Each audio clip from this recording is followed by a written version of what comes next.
What was the most F-word up thing someone said to you? Story 1. I've shared this one before. I was adopted when I was 3. My mother has always been very supportive and a wonderful person, but my dad had a drinking problem and overall was a bit of a shitty person. When my mom got pregnant, I was 7, and I remember my dad telling me he was so excited to finally have his own and first son. There was always favoritism, and in the current day, he and I don't even talk. I love my brother to death and hold no ill will, but our father should have been better. Story 2. My mom told me that she wishes I was never born. I wasn't planned, but they always told me I was a surprise. One day when my mom drank a little more than usual, I told her I love her and she looked me in the eye and said, "I don't love you, fuck, I wish you were never born." I haven't stopped thinking about that. It was just us two in the room when it happened and she doesn't remember it.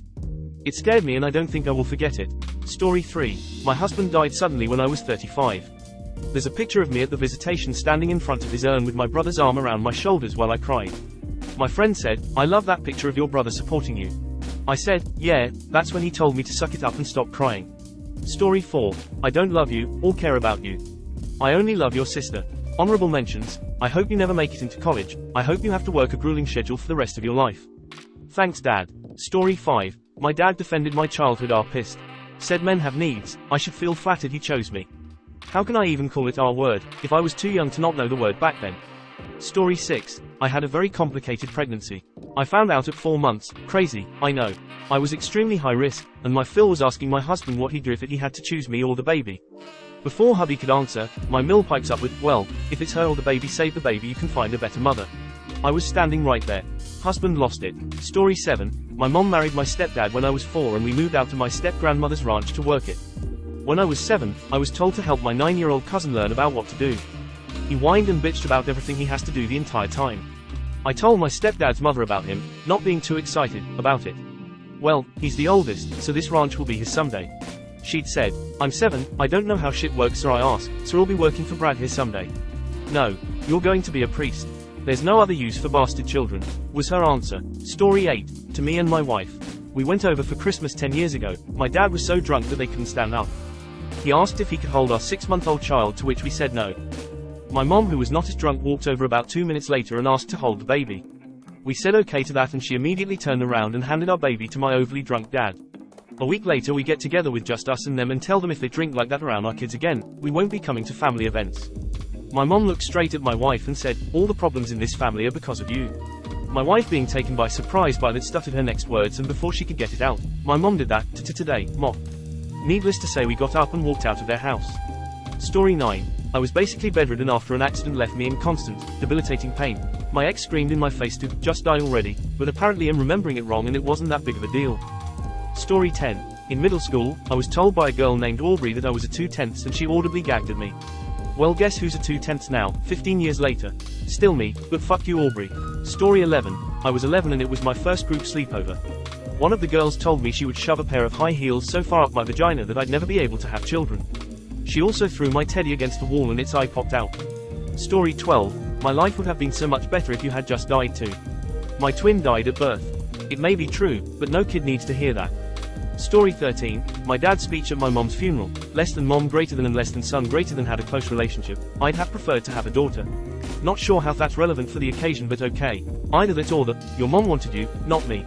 Many years before that. Somehow he's still surprised I blocked him and didn't give him my new address.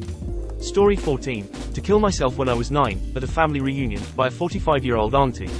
I asked my mom about it earlier and got more context. She was disappointed that I was half white, hadn't skipped a grade, and that made me a disgrace to the black half of the family. She had apparently called her after the whole ordeal. Story 15. It's your fault your dad died, my mother. He had a heart attack on my 14th birthday. I was at school when he had the first one, asleep at night when he had the second that killed him. I didn't get to see him as he told me over the phone to enjoy my birthday. That was our last contact. I cancelled my plans anyway and stayed at home waiting for my mom and sister to come back from the hospital. I still carry that guilt. Later, my ex's mom. It's no wonder he died having to deal with you as a daughter, sigh. Story 16. It shouldn't have been your dad. It should have been you. It should have been you. Said repeatedly by my mother, both drunk and sober, after my father's death. I think I look too much like him for her. Story 17. My mom once told me that if she had had to live my life, she would have killed herself at 16. Why? Oh. Story 18. My ex-husband while we were still married. I don't find you sexually attractive anymore. I was 8 months pregnant with our second child. We were in the middle of making love. My ex-husband again. Fast forward a year. I am still nursing my baby girl when he tells me, lose weight or I want a divorce. I am 5 feet 5 inches and weighed 135 pounds when he said that to me, which is exactly 10 pounds more than I weighed on our wedding day. Story 19, I was working at a school with my 2 best friends, who were engaged. I was a teacher, F, one friend, F, was a teacher and the other friend, M, was a teaching assistant. Our principal accused me of trying to start an affair. He went out of his way to warn both of my friends about me and his concerns that I was trying to steal my friend's fiancée. Story 20, my mom told me that if anyone got close enough to really know me, they'd find out what a bitch I am and have nothing to do with me anymore. P.S. I have lifelong friends and a relationship with my siblings, she doesn't. Story 21, when I think of how you've ruined your life, I want to kill myself. My father to me at 18 in my final year of high school. It was the only promise he kept. Story 22, my husband of 15 years had just left me for another woman. He says, why aren't you more sad? Story 23, my boss pointing at me said to my co-workers, he may be fat but he is the most hard-working person here. Story 24, no one is going to want to have you as their GF while you're this fat, my mom's friend. I was 14 at that time and not even fat. It still haunts me. Story 25, when I was maybe 12 or 13, I got an infection. My family was very cold towards me. They basically said that no man wants to fuck a sick woman. I still don't understand why they would say that to their little girl. Story 26, when I was 11, my dad told me that my mom wouldn't have sex with him, so he tried to hang himself, but it didn't work. Story 27, I'm going to take you back to the adoption agency. Glad you're dead, Mom. Story 28, in middle school I got more comfortable talking about being adopted. I was walking down the hallway and a group of boys in my class laughed and said, dumpster baby. That has stuck with me. Story 29, see, not even dogs like you. Your own mother probably doesn't love you either. I didn't take it seriously and I know it to be false but it's a messed up thing to say. Story 30, I once said, you're a big girl, for an overweight girl but it was in the context of you're a grown adult. When I realized how she took it and my poor choice of words I was so unbelievably sorry, sad face. Hope she believed me. Someone once told me I'd die alone. Hurt my feelings. Story 31, while speaking to a group of people as maybe a 15-year-old, an older teen who apparently didn't like me said if I wanted you to open your mouth I'd pull down my zipper. 30 years ago and I never forgot it. Asshole. Story 32, I will show up at your wedding and cause the biggest scene. You have a mortal enemy in me. I will F*** you up every chance I get and I hate you for life. My sister because I was getting married again and that's against Christianity. Story 33, when I was 12 I finally decided to talk to my mom about being molested by a family friend's 13-year-old son when I was 5. I just wanted to let her know how I was still affected by it. She looked me dead in my eyes and told me, it was just a boy being curious and to get over it.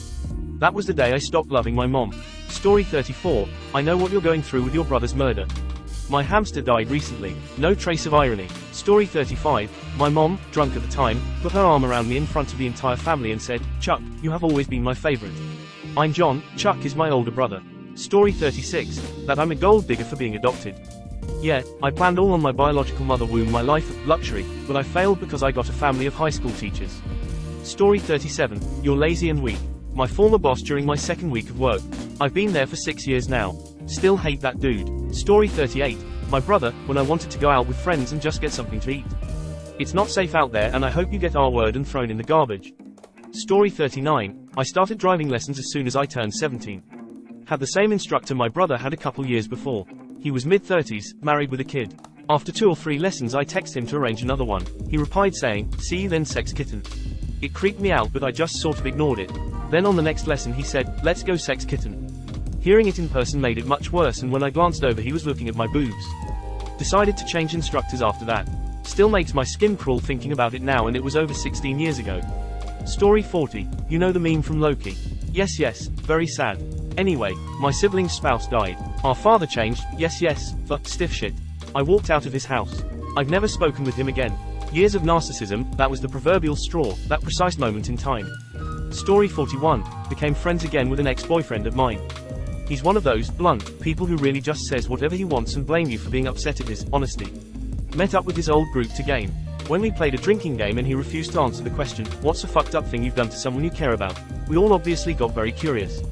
Something he actually holds back on saying. Our drunk selves needed to know. Turns out he hadn't been sexually attracted to me when we started dating but wanted to lose his virginity and trusted me as a friend. So he basically did a Pavlov's dog on himself where he'd think of me while watching porn to train himself to be able to finish while thinking of me. Then stayed with me for a year due to getting along and access to sex. Story 42, physics teacher in my undergrad. Very accomplished and worked for NASA. He told me I would never become a physicist like him. He was right, I am a physicist now, just never achieved the level of douche he did. Story 43. Slut, by my father. I was 10 to 13 years old, didn't even do anything wrong at that time, I was just sitting and giggling watching the television. P.S. My first language is not English, so does my father, so I know I didn't misheard it or anything. Story 44. I told my mom my weight and she told me when she weighed that much she decided to do meth to lose weight. I was 140 pounds at the time. Story 45. I had a co-worker ask me why I didn't give my adoptive son back or place him in a home when he was diagnosed on the spectrum. Needless to say, we don't chat anymore. Story 46. In 2017 I found my 25-year-old son that had committed suicide.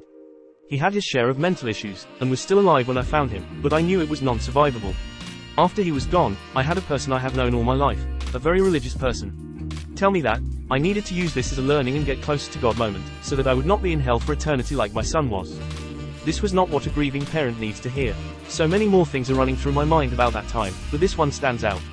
Thank you for watching.